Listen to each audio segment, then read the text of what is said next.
అనేది రెండు వైపులా పదునున్న కత్తి. దాన్ని సద్వినియోగం చేసుకుంటే ఎన్ని లాభాలు ఉన్నాయో దుర్వినియోగం చేస్తే అన్ని అనర్థాలు జరుగుతాయి. సాంకేతిక పరిజ్ఞానం బాగా ఉన్నవారైతే దీన్ని ఎలాగోలాగా అర్థం చేసుకోగలుగుతారు. మరి సామాన్యుల సంగతి ఏంటి? టెక్నాలజీ వినియోగం విషయంలో వారికున్న అనేక సందేహాలకు సమాధానం ఎక్కడుంది? దీనిపైనే స్వతంత్ర టీవీ ఫోకస్ చేసింది.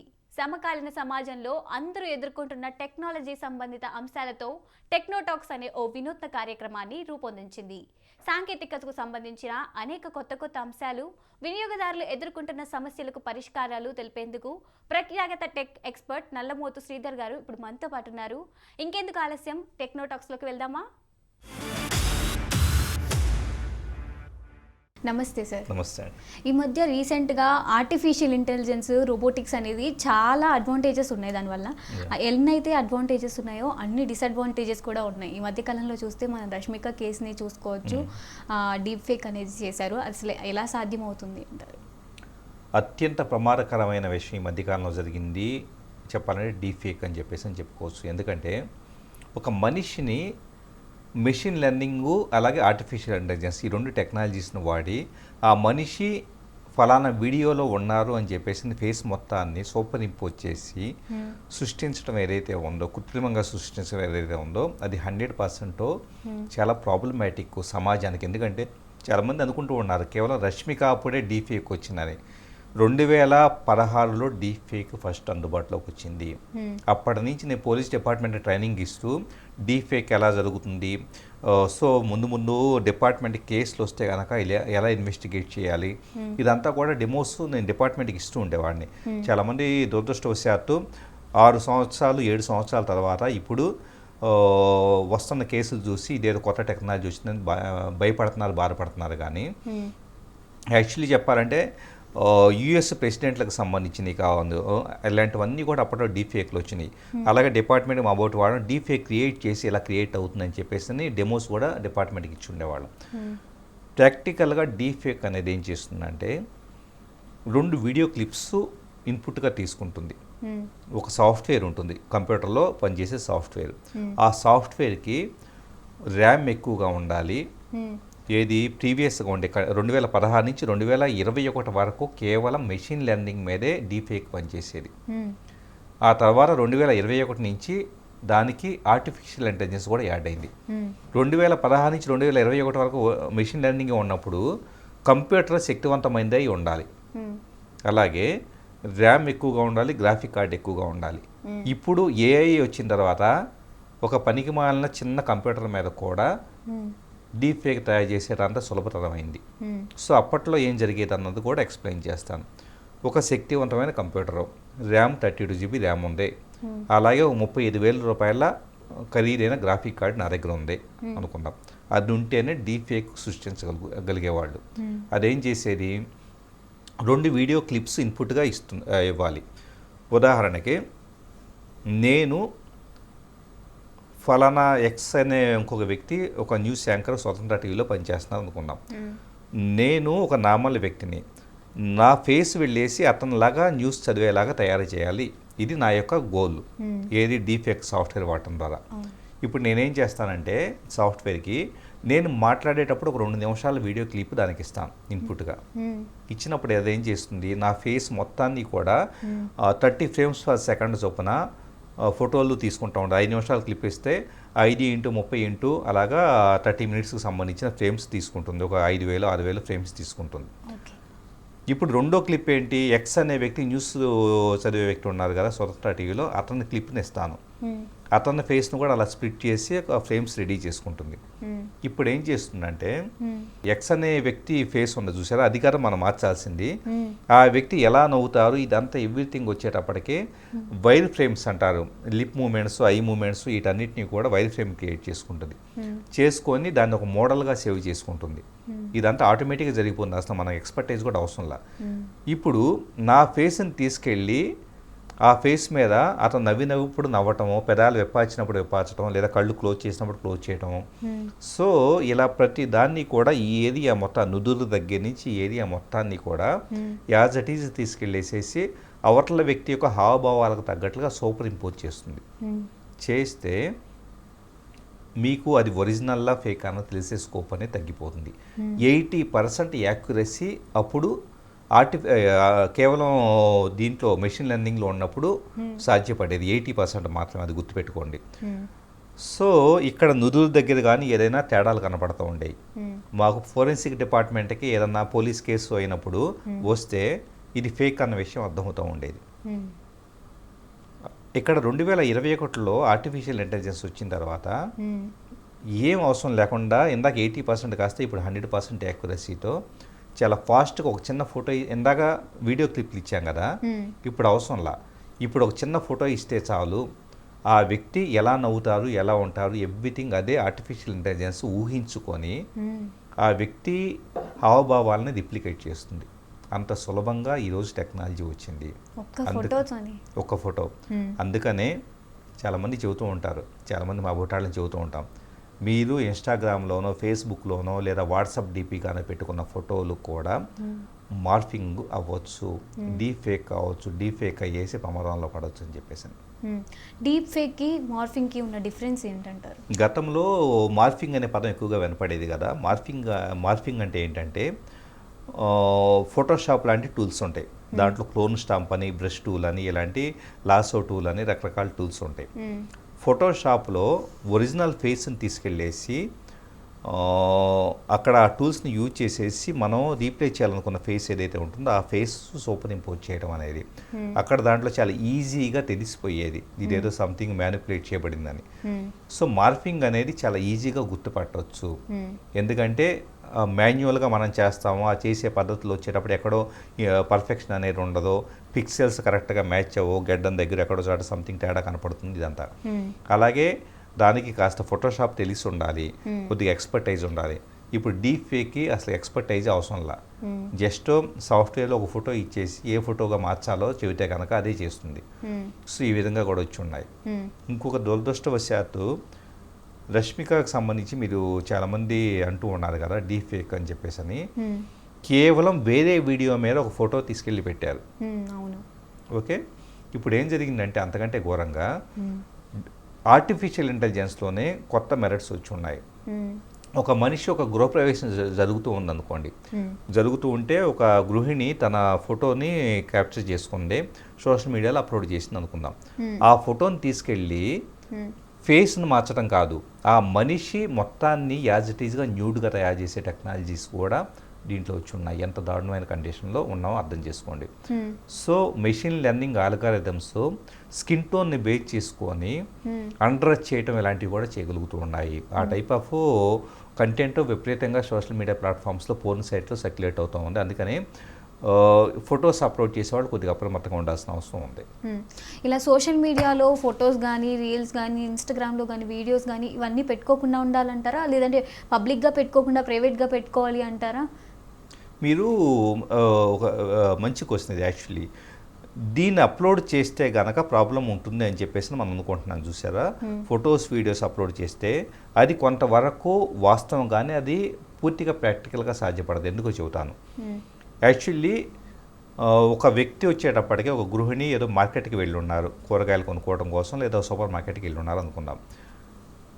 ఆమెకు తెలియకుండానే ఎవరో ఫాలో అవుతూ ఫోన్లో జేబులో పాకెట్లో వచ్చేటప్పటికి ఫోన్ పెట్టుకుంటారు, బ్యాక్ కెమెరా ఇలాగా ఫేసింగ్గా పెడతారు, వీడియో రికార్డ్ అవుతూ ఉంటుంది. వీడియో రికార్డ్ అవుతున్న విషయం కూడా వాళ్ళు అనుమానం వచ్చేసి, ఆ మహిళ అనుమానం వచ్చేసి చూస్తే కనుక ఫోన్ నార్మల్గా క్లోజ్గా బ్లాక్ స్క్రీనే ఉండిద్ది. సో ఆవిడకేం అనుమానం రాదు. కానీ తెలియకుండానే కొన్ని రకాల టూల్స్ వాడేసి వీడియో తెలియకుండానే రికార్డ్ చేస్తూ ఉంటారు. అలా రికార్డ్ చేసిన ఫుటేజ్ని తీసుకొచ్చి డీప్ ఫేక్ వాడుతూ ఉంటారు. మరి ఇన్స్టాగ్రామ్లోనో, వాట్సాప్లోనో, లేకపోతే ఫేస్బుక్లోనో ఫోటో పెట్టకుండా మీరు తీసుకునే జాగ్రత్త అంతా కూడా ఇలా మీ కంట్రోల్లో లేకుండా క్యాప్చర్ చేయబడే వాటిల్లో మీరేం చేయలేరు కదా. అంటే చాలామంది పేరెంట్స్ ఈ మధ్య ఎక్కువగా భయపడుతున్నారనమాట, పిల్లల్ని ఫొటోస్ కానీ, వీడియోస్ కానీ ఇన్స్టాగ్రామ్లో, సోషల్ మీడియా వెబ్సైట్స్లో దేంట్లో పోస్ట్ చేయొద్దు, చేసినా కూడా పబ్లిక్గా అయితే పోస్ట్ చేయొద్దు అని చెప్పేసి చాలామంది భయపడుతున్నారు, పిల్లల్ని రిస్ట్రిక్ట్ చేస్తున్నారు కూడా. ఇలా మన ప్రమేయం లేకుండా జరిగే వాటికి కూడా కొన్ని ఉన్నాయి కదా.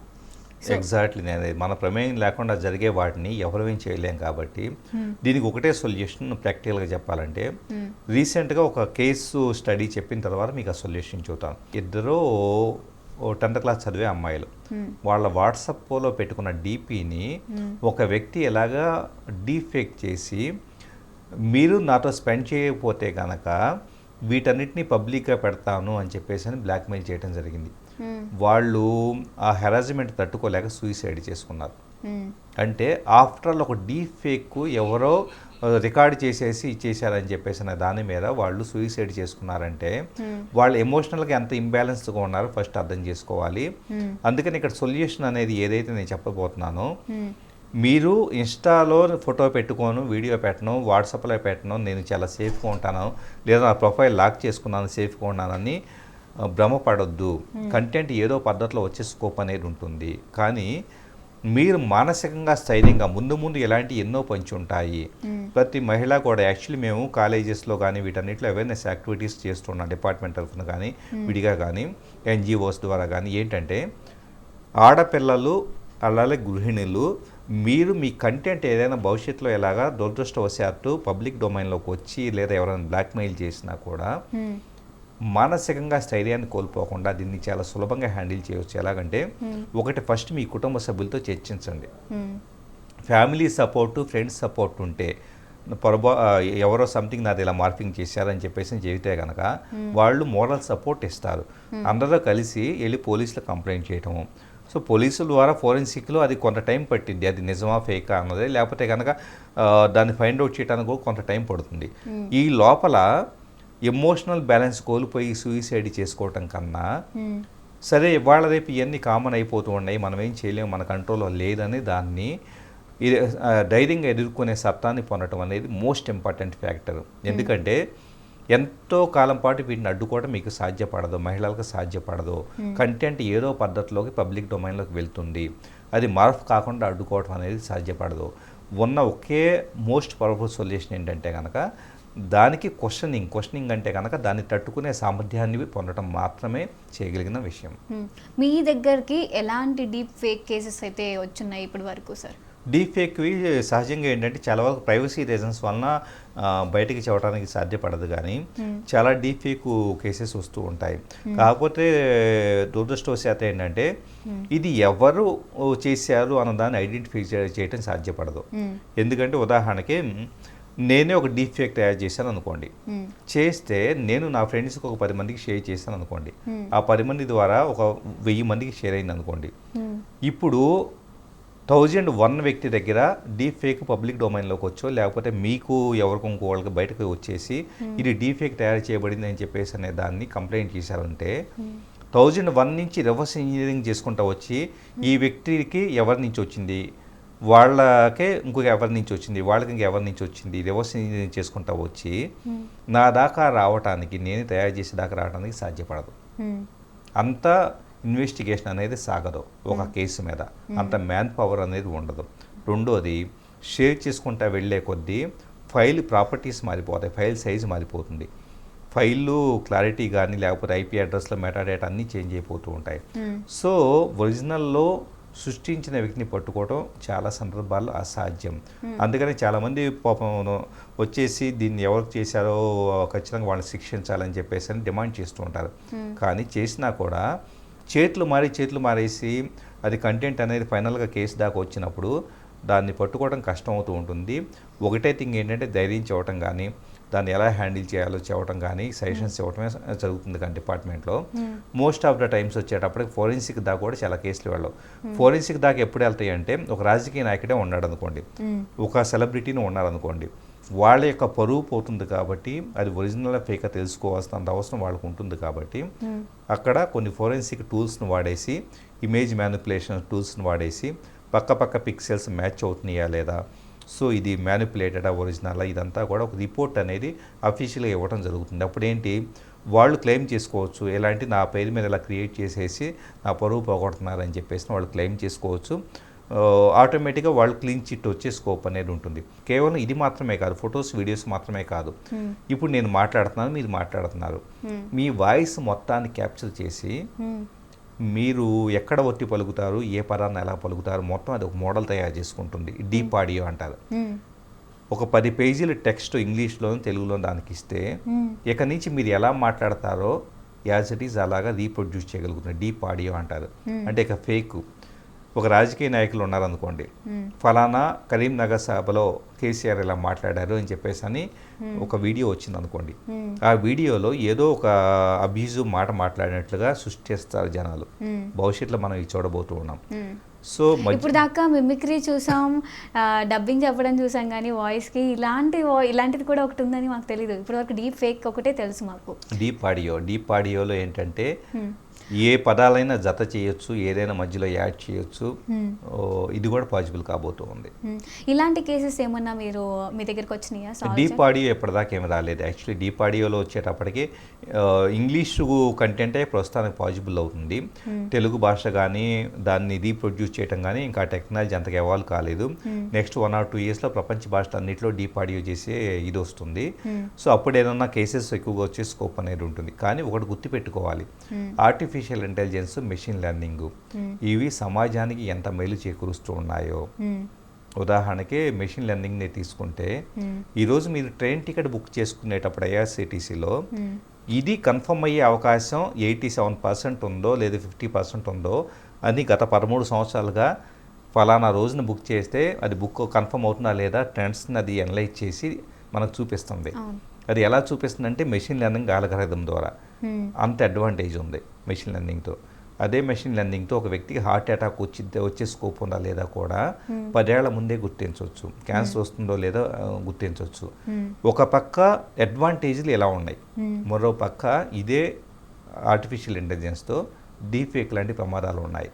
సో ఖచ్చితంగా యాజ్ ఏ వినియోగదారులుగా మనం ఎలాంటివి జరుగుతున్నాయి కేసెస్ అన్నదే గుర్తించి వాటి పట్ల కొంత అప్రమత్తంగా ఉండటం చాలా అవసరం. మీ దగ్గరకు వచ్చే డీప్ ఫేక్ కేసెస్ని మీరు ఎలా సాల్వ్ చేస్తారు, ఎలా ఐడెంటిఫై చేస్తారు, ఎవరు చేసేది అన్నది? ఇంకా ఐడెంటిఫై చేయడం కుదరదంటారా మొత్తానికి? ఒరిజినల్గా ఎవరు చేశారు అన్నదే రివర్స్ ఇంజనీరింగ్ చేసి ఐడెంటిఫై చేయడం సాధ్యపడదు.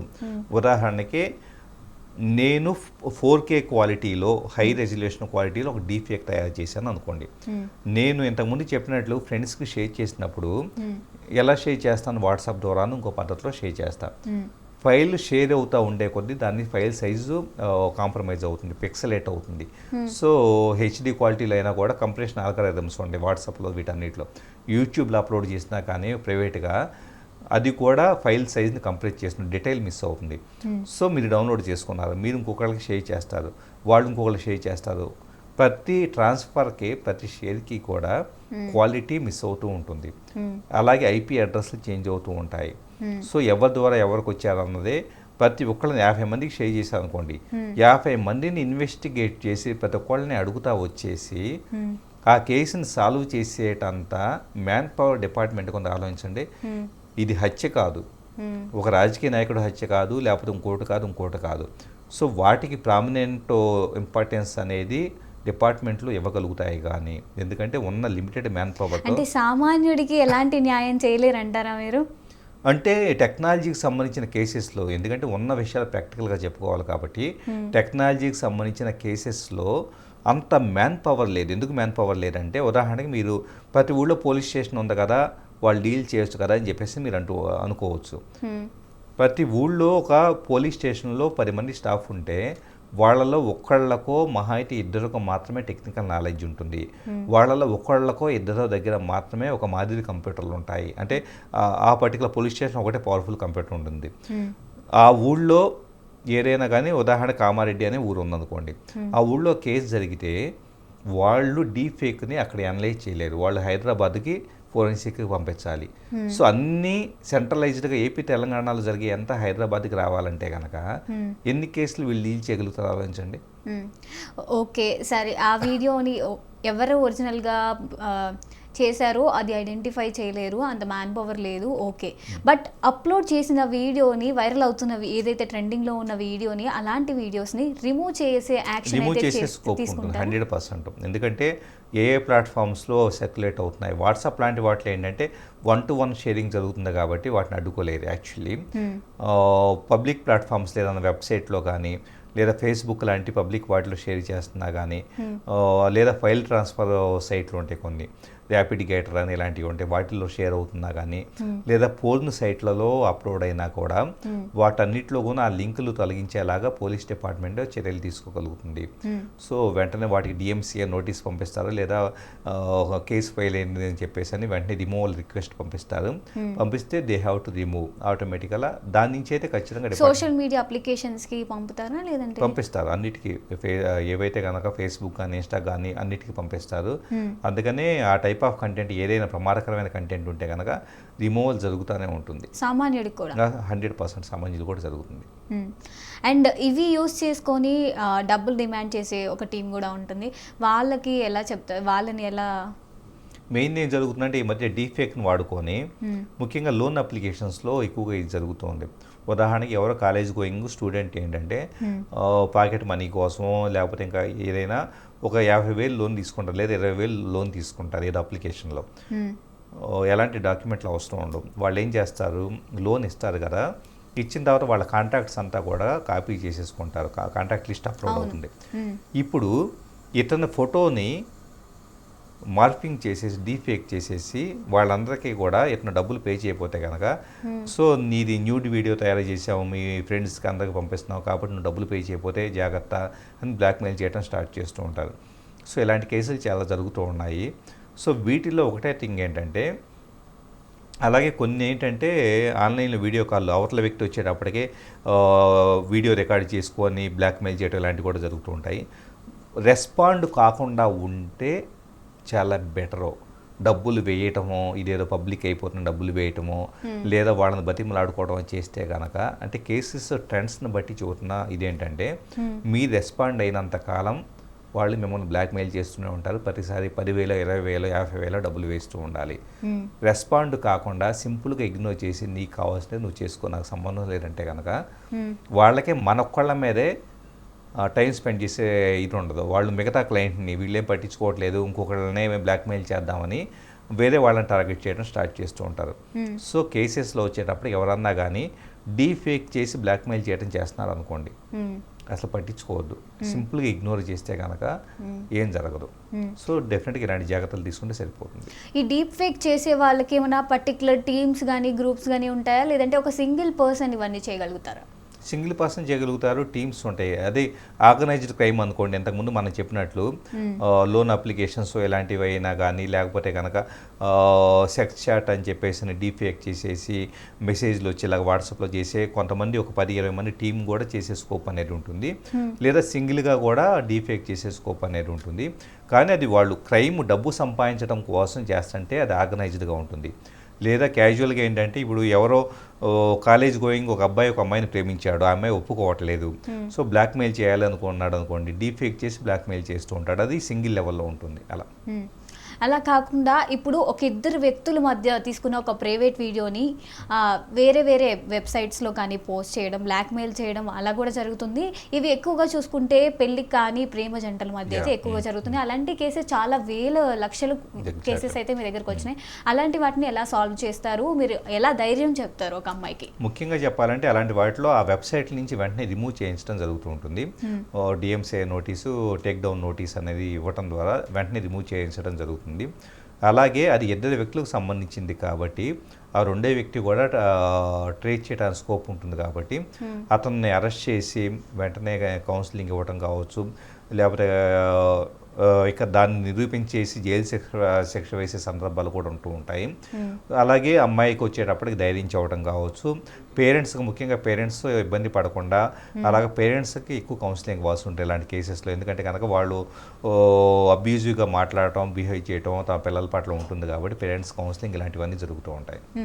మొబైల్లో అప్లికేషన్ని ఇన్స్టాల్ చేసి మన ఫొటోస్ ఇన్ఫర్మేషన్ని తీసుకోవడం ఒకటి, బట్ ఏసీ కానీ ఫ్రిడ్జ్ కానీ ఇలాంటి వాటిల్లో కానీ కెమెరాస్ని, స్పై కెమెరాస్ని పెట్టి పెద్ద పెద్ద సెలబ్రిటీస్ దాంట్లో వీడియోస్ని లీక్ చేయడం కానీ, మానిటైజ్ చేయడం కానీ, వేరే దగ్గర నుంచి వాళ్ళ ఇంట్లో ఏం జరుగుతుంది కెమెరాస్ని అరేంజ్ చేసి సీక్రెట్ కెమెరాస్ని పెట్టి ఇలా జరుగుతుంటాయి చాలా వరకు.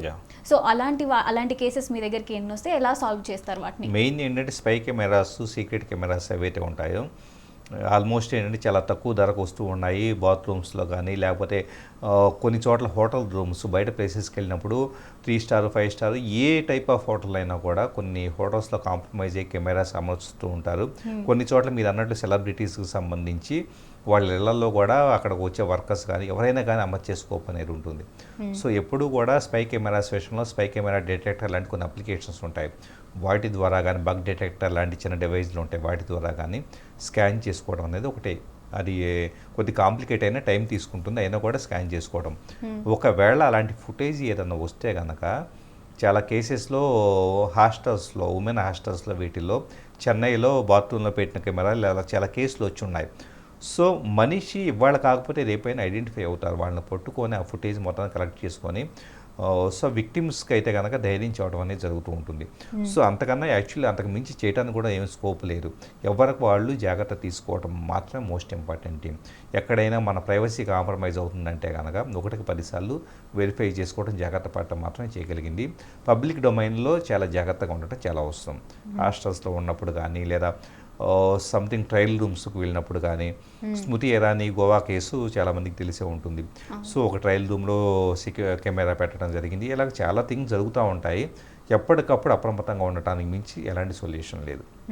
Thank you so much sir, me valuable టైంని మాకు ఇచ్చి ఆడియన్స్కి ఎంతో మంచి సజెషన్స్ ఇచ్చినందుకు, అలాంటి వాటిని ఫేస్ చేయకుండా ఉండాలి అని జాగ్రత్తలు చెప్పినందుకు thank you so much sir.